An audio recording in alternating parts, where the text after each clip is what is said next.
नमस्कार, कैसे हैं सभी लोग।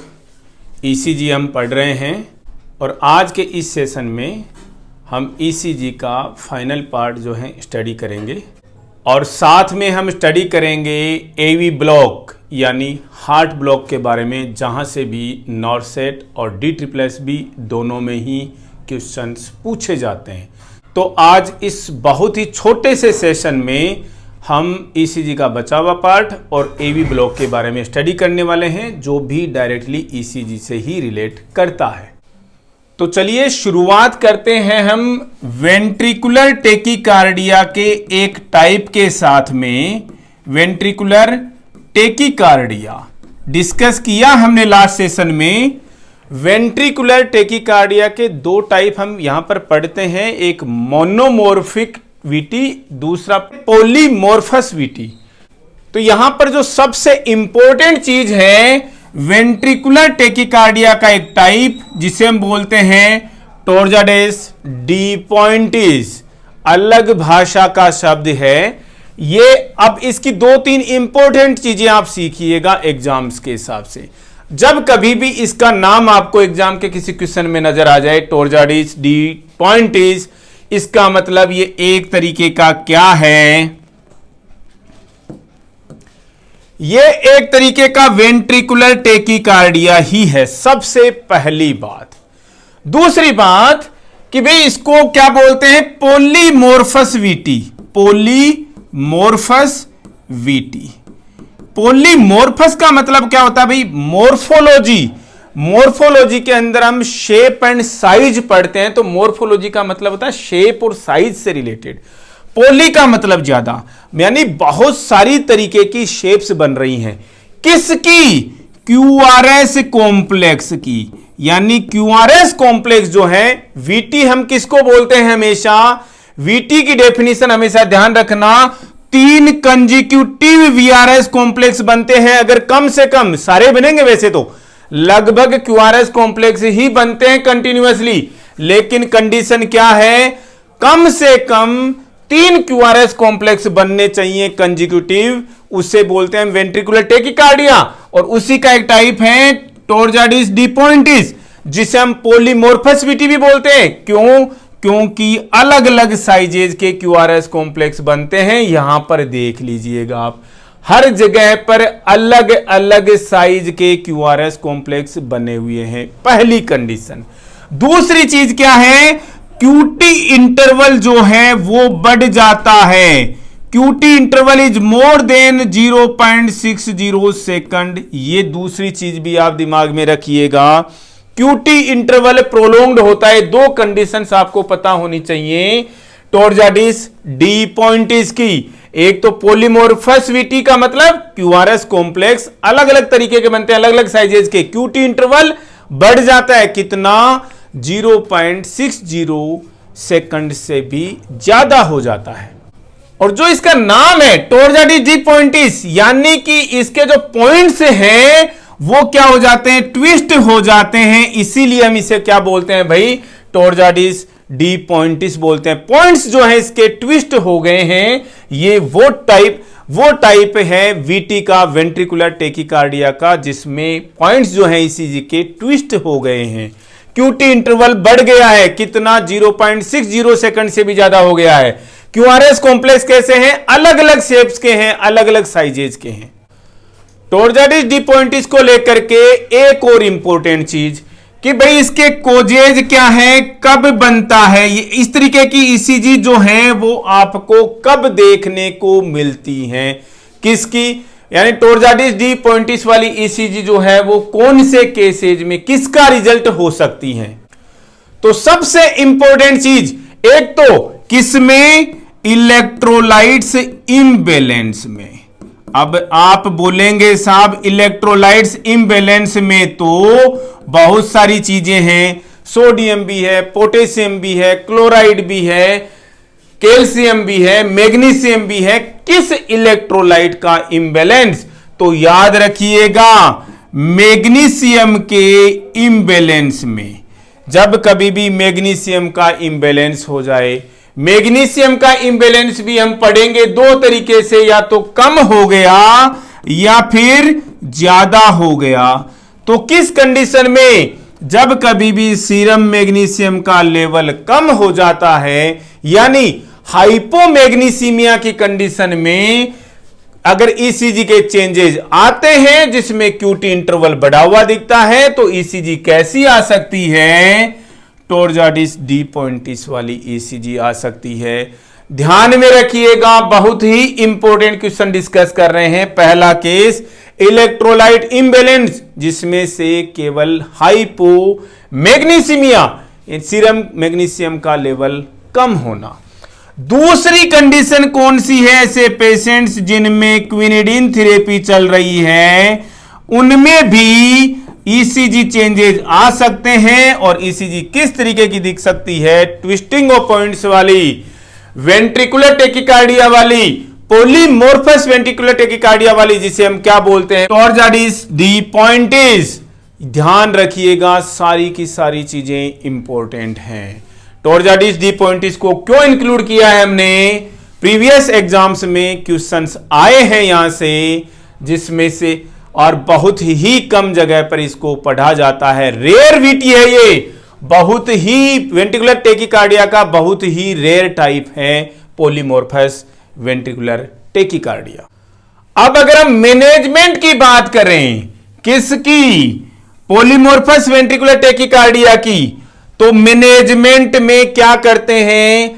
मैक्सिमम केसेज में क्या होता है? हाइपोमैग्नीसीमिया होता है। और ऐसे भी पॉइंटिस, टोरजाइडिस डी पॉइंटिस के केसेज में जो ड्रग ऑफ चॉइस है, मैनेजमेंट ऑफ चॉइस है, थेरेपी ऑफ चॉइस है, वो क्या है? Magnesium sulphate.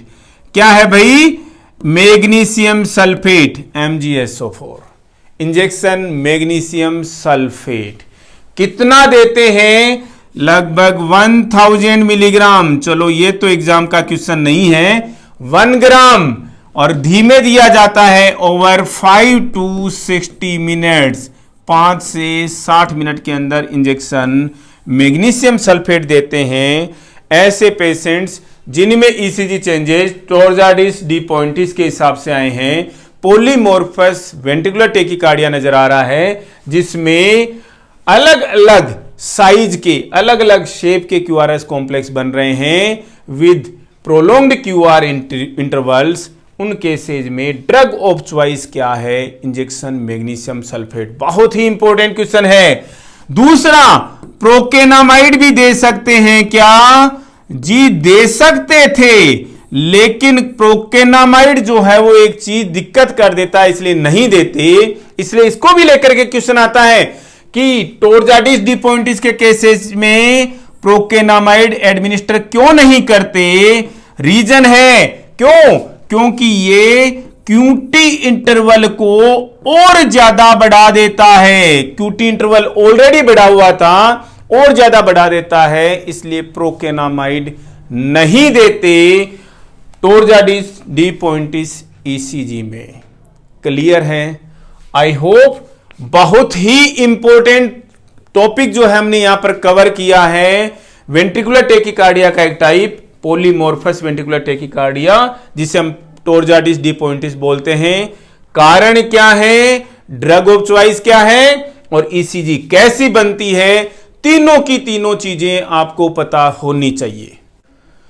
अब एक छोटा सा पॉइंट और डिस्कस करेंगे, वेंट्रिकुलर फिब्रिलेशन, जिसे हम बोलते हैं VF। क्या है इससे रिलेटेड क्वेश्चन जो इंपॉर्टेंट है वो डिस्कस कर लेते हैं। फिब्रिलेशन का फिब्रिलेशन का वर्ड मीनिंग हम पढ़ चुके हैं। एट्रियल फिब्रिलेशन में फिब्रिलेशन का मतलब होता है फिब्रिल फॉर्मेशन, हार्ट जो ट्रिम्बल करता है। वेंट्रिकुलर फिब्रिलेशन के केसेज में ईसीजी कैसी बनती है सामने नजर आ रही है, लेकिन इसकी स्पेशलिटीज क्या है, कैरेक्टरिस्टिक्स क्या है, वो डिस्कस करना जरूरी है। दो चीजें आपको दिमाग में रखनी है इसको लेकर के, एक तो पी वेव, दूसरा क्यूआरएस कॉम्प्लेक्स। क्यू वेव का पी वेव तो बनती ही नहीं है, ढूंढिए भाई कहीं पी वेव नजर आ रही है क्या? पी वेव तो अब्सेंट ही होती है। और क्यूआरएस कॉम्प्लेक्स जो है वो कैसा होता है? कैसा है क्यूआरएस कॉम्प्लेक्स? अनफॉर्म्ड, यानी ठीक से बना ही नहीं है। तो ये दो चीजें आप किस में? वेंट्रिकुलर फिब्रिलेशन या वीएफ के केसेज में दिमाग में रखना, जिसमें ऐसी ईसीजी आ रही है, पी वेव एकदम से एब्सेंट है, क्यूआरएस कॉम्प्लेक्स अनफॉर्म्ड रह जाता है, ठीक से नहीं बनता, और ऐसे केसेज में आपको पल्स भी क्या मिलेगी? एब्सेंट मिलेगी। तो एब्सेंट मिलेगी, इसका मतलब आप क्या करेंगे? पेशेंट को डिफिब्रिलेट करते हैं। क्या करते हैं भाई? डिफिब्रिलेट। और डिफिब्रिलेशन के दो इंडिकेशन, वेंट्रिकुलर टेकिकार्डिया कैसे वाला? पल्सलेस, और दूसरा वेंट्रिकुलर फिब्रिलेशन। एग्जाम्स के बहुत इंपॉर्टेंट टॉपिक्स हैं, बहुत ही इंपॉर्टेंट पॉइंट्स हैं, ध्यान में रखने हैं। अब आज की क्लासेज का सबसे इंपॉर्टेंट पॉइंट, बच्चों के काफी मैसेजेज आ रखे थे, सर ईसीजी के साथ में एवी ब्लॉक यानी हार्ट ब्लॉक को भी डिस्कस कर लीजिएगा। तो हमने आज ईसीजी के साथ में ही लास्ट में एवी ब्लॉक या हार्ट ब्लॉक को यहां पर रखा है, डिटेल में डिस्कस करेंगे। हार्ट ब्लॉक को दूसरे नाम से भी जानते हैं। एक्चुअल नाम तो इसका क्या है? AV block, atrioventricular block. नाम समझिएगा, एट्रियोवेंट्रिकुलर ब्लॉक। अब देखिए डेफिनेशन हम नाम से ही पकड़ेंगे। कैसे कैच करेंगे कि हार्ट के कंडक्शन सिस्टम में जो इंपल्स कहां से? एट्रियम से शुरू हुआ, कहां से भाई? ऐसे नोड से शुरू हुआ, फिर वेंट्रिकल्स के को जाता है कैसे भाई? AV node and down the conduction system.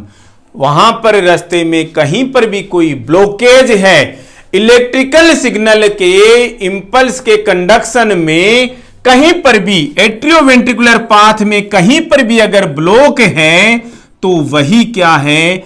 AV block है। और एवी ब्लॉक को दूसरे नाम से जानते हैं हार्ट ब्लॉक।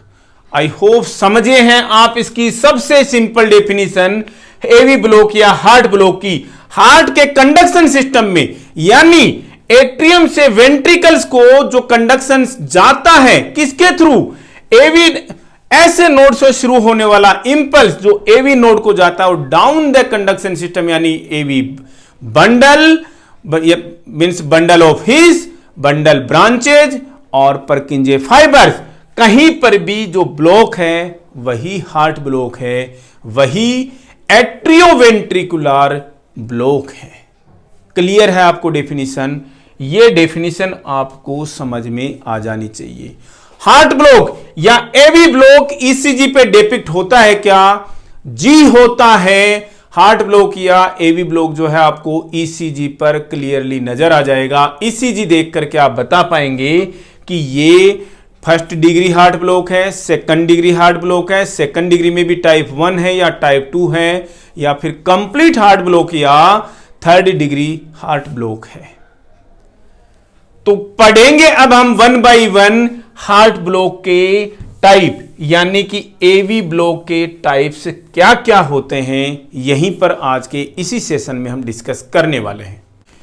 एक छोटी सी चीज और डिस्कस कर लें कि हार्ट ब्लॉक किस वजह से है, यानी कि एवी नोड पर कोई ना कोई जो टिश्यू है वो क्या हो गया भाई? इंपेयर्ड है। इसीलिए एवी नोड के टिश्यू के इंपेयर हो जाने की वजह से ही कंडक्शन सिस्टम में क्या आ गया है? इंपेयरमेंट आ गया है, जिसकी वजह से हार्ट ब्लॉक हो रहा है या एवी ब्लॉक हो रहा है। अब यहां पर सबसे पहला टाइप हम डिस्कस करने वाले हैं फर्स्ट डिग्री एवी ब्लॉक। अब समझिएगा इसका मतलब, फर्स्ट डिग्री एवी ब्लॉक या फर्स्ट डिग्री हार्ट ब्लॉक जो है हम किसको बोलेंगे? आपको यहां पर सामने स्क्रीन पर जो ईसीजी नजर आ रही है वो फर्स्ट डिग्री हार्ट ब्लॉक की या एवी ब्लॉक की ईसीजी है। देखने से समझ में आ रहा है क्या? समझ में आ जाएगा। इसकी एक एक characteristic first degree AV block के अंदर एक्चुअल में होता क्या है, ईसीजी के अंदर क्या चेंजेस आ रहे हैं, हम 1 बाय 1 यहीं पर डिस्कस करने वाले हैं। सबसे पहली चीज नोट कर लीजिएगा, जो इलेक्ट्रिकल इंपल्स है उसके ट्रांसमिशन में कहीं पर कोई दिक्कत नहीं है।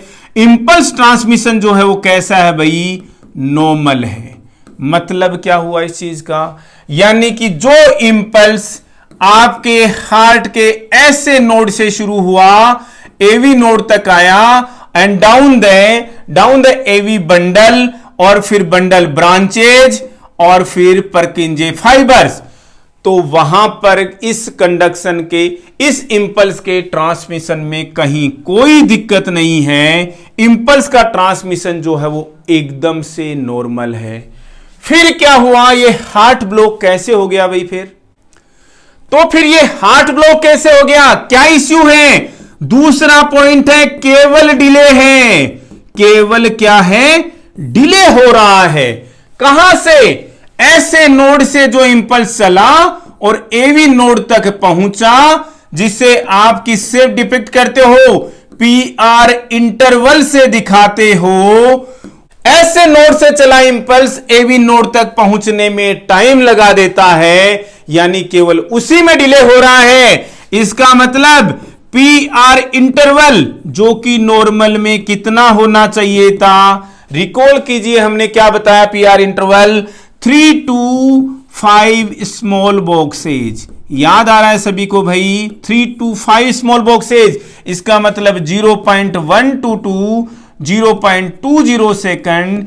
इसका मतलब क्या हुआ, पीआर इंटरवल ज्यादा है, मोर देन 0.20 सेकंड। तीसरी चीज, इंपल्स ट्रांसमिशन में कोई दिक्कत नहीं है, नॉर्मल है। ऐसे नोड से इंपल्स जा रहा है, एवी तक भी पहुंच रहा है, बाद में down the bundle of his bundle branches and परकिंजे fibres normally transmit हो रहा, कहीं कोई रोकथाम नहीं है। लेकिन the issues with delay, delay क्या है, पीआर इंटरवल के रूप में आपको डिपिक्ट करेगा। इंक्रीड प्रोलोंग्ड पीआर इंटरवल कितना होगा, 0.20 सेकंड से ज्यादा आएगा। ईसीजी देखिए, अब आप यहां पर ईसीजी देख पा रहे हैं, यहां पर देखिए पी वेव शुरू हो रही है, आर वेव के शुरू होने तक का जो टाइम है, पीआर इंटरवल है, जो कि नॉर्मल में कितना होना चाहिए था, 0.12 सेकंड से 0.20 सेकंड होना चाहिए था। It is more than 0.20 seconds. सबसे इंपॉर्टेंट कंडीशन है फर्स्ट डिग्री हार्ट ब्लॉक की। आई होप ये सेशन देखने के बाद में आपको एक एक चीज क्लियर हो जानी चाहिए कि एवी ब्लॉक या हार्ट ब्लॉक एक्चुअल में होते क्या हैं। तीनों चीजें दिमाग में, इंपल्स ट्रांसमिशन में कहीं कोई दिक्कत नहीं, इसका मतलब इंपल्स के ट्रांसमिशन में डिले हो रहा है, टाइम ज्यादा लग रहा है, तो कैसे डिपिक्ट होगा, पीआर इंटरवल के रूप में डिपिक्ट होगा, जो कि बढ़ा हुआ आएगा 0.20 सेकंड से। क्लियर है? एवी ब्लॉक की सबसे बड़ी दिक्कत होती है, एवी ब्लॉक में सबसे बड़ा इश्यू क्या है, कहीं पर कोई बीट जो है वो स्किप हो रही है क्या, ठीक है। लेकिन जबकि हमने पढ़ा यहां पर इंपल्स ट्रांसमिशन नॉर्मल है, केवल डिले है, इसका मतलब कहीं कोई बीट जो है वो स्किप नहीं होती। देखते जाइएगा आप, P wave QRS complex, P wave QRS complex, P wave QRS complex, P wave QRS complex, P/2 QRS complex /2 1:1, और मतलब P और क्यूआरएस कॉम्प्लेक्स का जो रेशियो है वो 1:1 है। कहीं पर कोई बीट ड्रॉप नहीं होगी, स्किप नहीं होगी। इसका मतलब यहां पर फर्स्ट डिग्री हार्ट ब्लॉक में, फर्स्ट डिग्री एवी ब्लॉक में जनरली किसी इंटरवेंशन की कोई जरूरत नहीं है। यह भी समझ लीजिएगा, जनरली किसी भी इंटरवेंशन की जरूरत नहीं है, केवल इंपल्स ट्रांसमिशन नॉर्मल है, वो केवल डिले हो रहा है, इसकी वजह से पीआर इंटरवल बढ़ जा रहा है 0.20 सेकंड से। किसी भी इंटरवेंशन की कोई जरूरत नहीं। क्लियर हो जाना चाहिए आपका फर्स्ट डिग्री एवी ब्लॉक, इतना ही पढ़ना है, इसके अलावा एक शब्द पढ़ने की जरूरत नहीं है। फर्स्ट डिग्री हार्ट ब्लॉक क्या होता है। नेक्स्ट डिस्कस करते हैं सेकंड डिग्री हार्ट ब्लॉक, सबसे ज्यादा इंपॉर्टेंट है। सबसे पहले इसकी डेफिनेशन क्लियर कर लीजिएगा, फिर इसके दो टाइप हैं, वो सबसे इंपॉर्टेंट है। सेकंड डिग्री हार्ट ब्लॉक का मतलब क्या है, फर्स्ट डिग्री हार्ट ब्लॉक हमने क्लियर किया, सेकंड डिग्री हार्ट ब्लॉक का मतलब क्या है। देखिए हेल्दी हार्ट में क्या होता है, एक एट्रियल स्टिमुलेशन के बाद में, यानी एक एट्रियल कॉन्ट्रैक्शन के बाद में क्या होगा, वेंट्रिकुलर कॉन्ट्रैक्शन होगा। किसी को कोई कंफ्यूजन है क्या? एक एट्रियल कॉन्ट्रैक्शन यानी पी वेव बनने के बाद में क्यूआरएस कॉम्प्लेक्स बनेगा। क्लियर है? हर एक पी वेव के बाद में क्यूआरएस कॉम्प्लेक्स, मतलब एक एट्रियल कॉन्ट्रैक्शन के बाद में, एक एट्रियल स्टिमुलेशन के बाद में एक वेंट्रिकुलर कॉन्ट्रैक्शन होगा या एक वेंट्रिकुलर स्टिमुलेशन होगा। लेकिन सेकंड डिग्री हार्ट ब्लॉक के अंदर होता क्या है? क्या होता है भाई? ऐसा ही हो रहा था किसमें भी, फर्स्ट डिग्री हार्ट ब्लॉक में नॉर्मल हेल्दी हार्ट की तरह से हो रहा था, केवल डिले था। राइट? ऐसे ही हो रहा था। राइट। लेकिन सेकंड डिग्री हार्ट ब्लॉक के अंदर क्या होता है, एक क्यूआरएस कॉम्प्लेक्स बनने से पहले, यानी कि थोड़ा आगे चलिए, एक क्यूआरएस कॉम्प्लेक्स यानी एक वेंट्रिकुलर स्टिमुलेशन से पहले दो या दो से ज्यादा एट्रियल कॉन्ट्रैक्शंस हो जाते हैं। बात समझ में आई क्या? एक वेंट्रिकुलर स्टिमुलेशन से पहले दो या दो से ज्यादा एट्रियल स्टिमुलेशन हो रहे हैं, एट्रियल कॉन्ट्रैक्शंस हो रहे हैं, इसका मतलब क्या है? वो सेकंड डिग्री हार्ट ब्लॉक है। वो क्या है भाई? सेकंड डिग्री हार्ट ब्लॉक है। अब ये तो हमने केवल सेकंड डिग्री हार्ट ब्लॉक की डेफिनेशन बताई है, इतना इंपॉर्टेंट नहीं है। अब जो चीजें इंपॉर्टेंट हैं वो क्या है? सेकंड डिग्री हार्ट ब्लॉक के टाइप्स कैसे होता है, ये डेफिनेशन आपको पर्टिकुलरली अप्लाई नहीं होगी जब हम इसके जो टाइप्स हैं वो पढ़ेंगे तो, क्योंकि टाइप्स में जो दो डिफरेंस हैं वो बहुत ही इंपॉर्टेंट है और कैसे आपको उनको याद रखना है लाइफ टाइम के लिए हम यहां पर डिस्कस करने वाले हैं। सेकंड डिग्री हार्ट ब्लॉक का सबसे पहले टाइप 1, और इस type 1 second degree heart block को दूसरा नाम देते हैं भाई मोबिड्ज 1। ध्यान में रखिएगा। तीसरा नाम एक और है भाई इसका, क्या बोलते हैं उसको? वेंकीबेक हार्ट ब्लॉक। वेंकीबेक हार्ट ब्लॉक, सारे नाम आपको पता होने चाहिए। सेकंड डिग्री हार्ट ब्लॉक का पहला टाइप टाइप 1 या मोबिड टाइप 1 या फिर वेंकीबेक हार्ट ब्लॉक। क्लियर? इसका मीनिंग क्या है? टाइप 1 का मतलब क्या है, या मोबिड्स 1 सेकंड डिग्री हार्ट ब्लॉक का मतलब क्या है? डायग्राम को यहीं पर देखते हुए ही आपको समझा देंगे।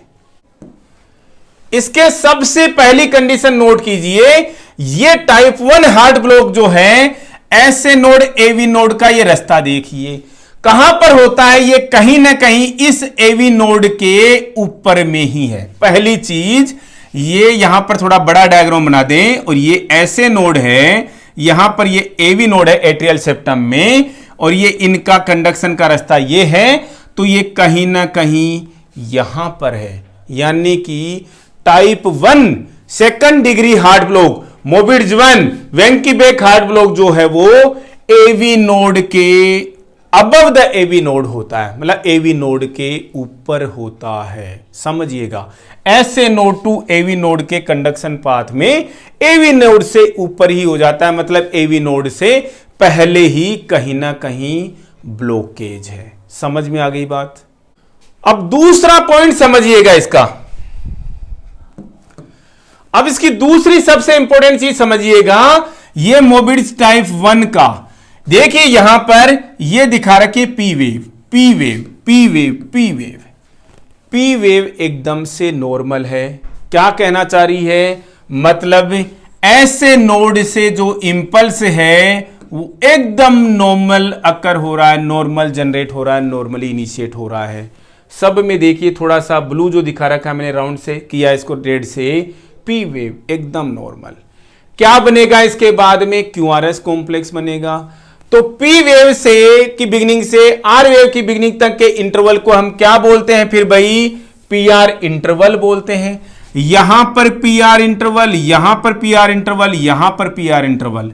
देख रहे हैं क्या एक सबसे बड़ी बात? पी आर इंटरवल बढ़ता जा रहा है। क्या हो रहा है भाई? ग्रेजुअली बढ़ता जा रहा है, टाइम के साथ में प्रोलोंग होते जा रहा है।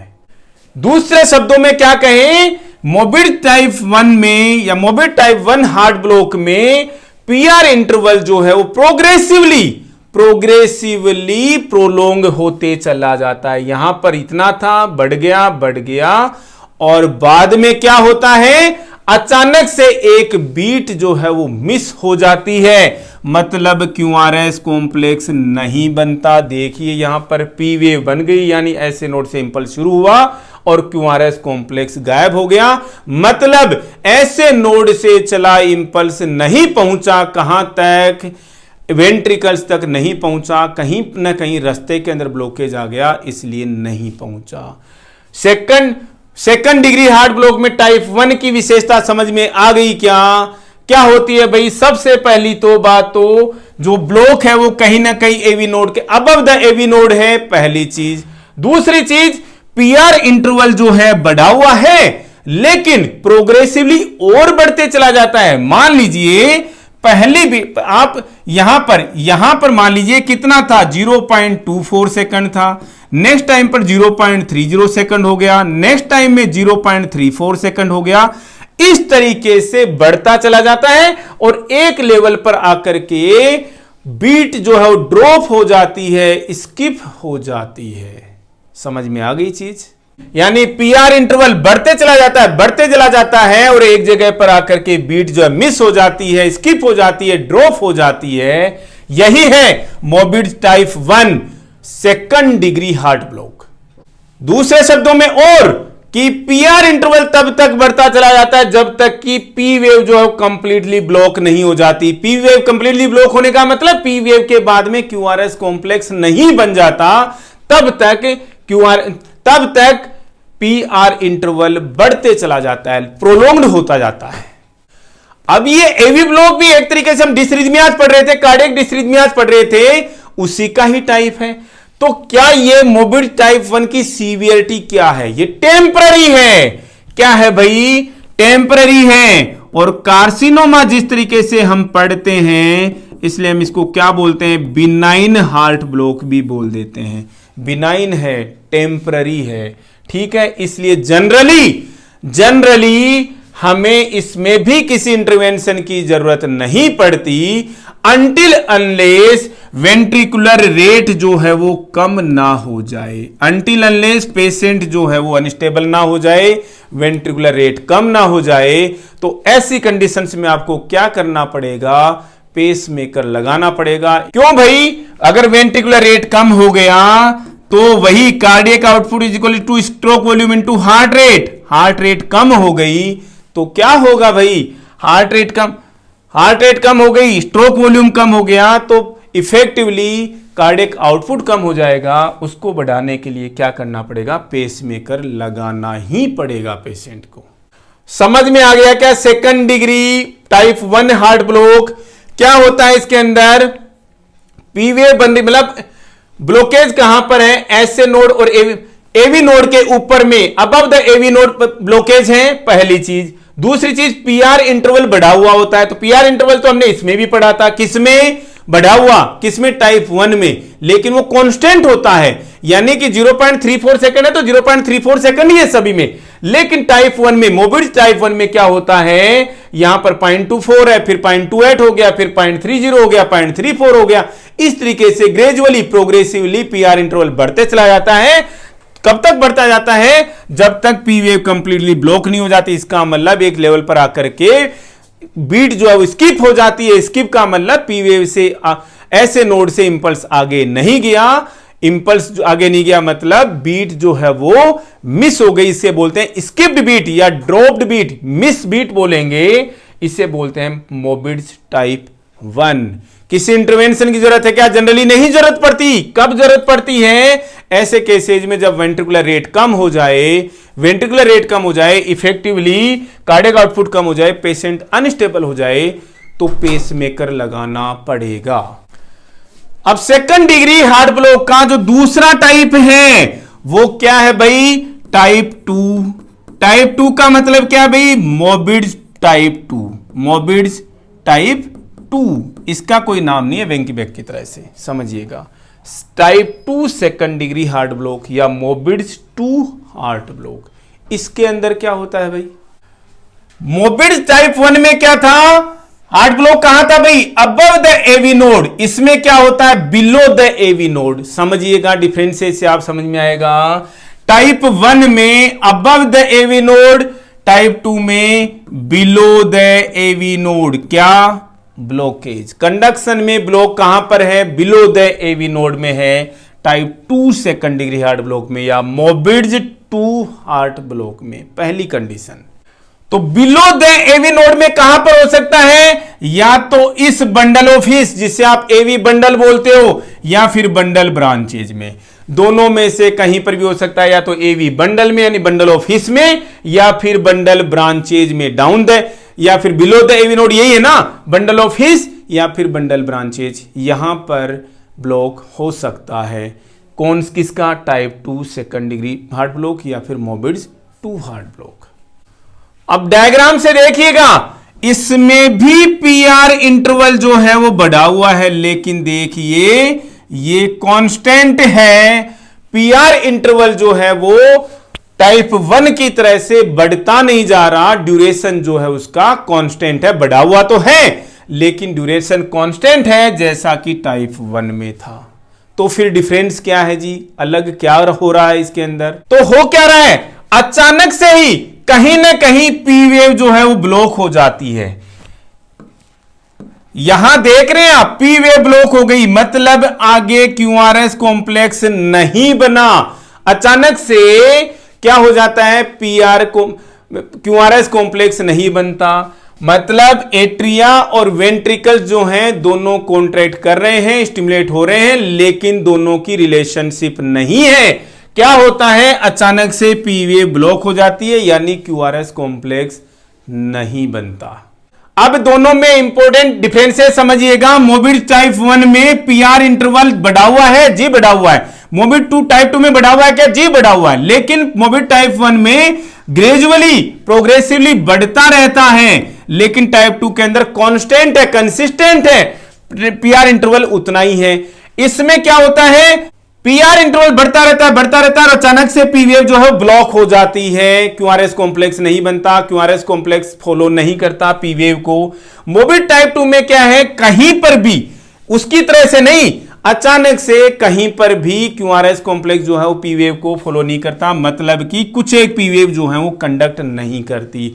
इसका मतलब ये मोबिड टाइप 2 मोर सीवियर है, मोर सीरियस है। टाइप 2 जो है वो टाइप 1 की बजाय में ज्यादा सीवियर है, ज्यादा सीरियस है। इसलिए इन केसेज में तो पेस मेकर की जरूरत पड़नी ही पड़नी है। समझ गए हो, second degree heart block type 2 या मोबिड 2 में पेस मेकर की जरूरत पड़ेगी, क्योंकि नहीं पता कहीं पर भी जो है वो स्किप हो रही है क्या, हार्ट बीट। इसके अंदर एक टाइम इंटरवल के बाद में जो है हार्ट बीट स्किप होती है। वी होप आपको समझ में आया मोबिड 1 और मोबिड 2 में जो डिफरेंसेज हैं। क्लास रिकॉर्ड है आपकी, रिपीट कर करके देख सकते हो आप। थर्ड डिग्री हार्ट ब्लॉक, इसको हम कंप्लीट हार्ट ब्लॉक भी बोलते हैं, समझ लीजिएगा। दो तीन चीजें ही तो इंपॉर्टेंट है इनके बारे में, कंठस्थ हो जानी चाहिए चीज। आज के बाद में एवी ब्लॉक से रिलेटेड जो है लिमिटेड क्वेश्चंस आते हैं। थर्ड डिग्री हार्ट ब्लॉक या कंप्लीट हार्ट ब्लॉक या थर्ड डिग्री एवी ब्लॉक क्या चीज है। कंप्लीट हार्ट ब्लॉक के नाम से ही समझ में आ रहा है कि यहां ऐसे नोड और ये एवी नोड जो कंडक्शन सिस्टम है वो यहीं पर ही कंप्लीटली ब्लॉक हो गया है। इसका मतलब समझ लीजिएगा आप, टाइप 2 में हम क्या पढ़ रहे थे, थोड़ा बहुत ब्लॉकेज थी। कैसे कि भाई टाइप 1 जो पढ़ रहे थे सेकंड डिग्री में, हम टाइप 1 जो पढ़ रहे थे उसमें क्या था, पीआर इंटरवल बढ़ते जा रहा था एक जगह पर आकर के पी वेव जो ब्लॉक हो जा रही थी, मतलब ऐसे नोड से एवी नोड पर कोई एक कंडक्शन जो है ब्लॉक हो जा रहा था। टाइप 2 में क्या था, कहीं पर पता नहीं, कहीं पर क्योंकि पीआर इंटरवल जो है कांस्टेंट है और कहीं पर कोई भी बीट जो है वो स्किप हो जा रही थी। लेकिन थर्ड डिग्री हार्ट ब्लॉक में क्या है, या कंप्लीट हार्ट ब्लॉक में क्या है, ऐसे नोड और एवी नोड के बीच में जो कंडक्शन है वो कंप्लीटली ब्लॉक है। मतलब पी से, मतलब ऐसे नोड से एवी नोड को, ऐसे नोड से एवी नोड को कंडक्शन है वो जाता ही नहीं।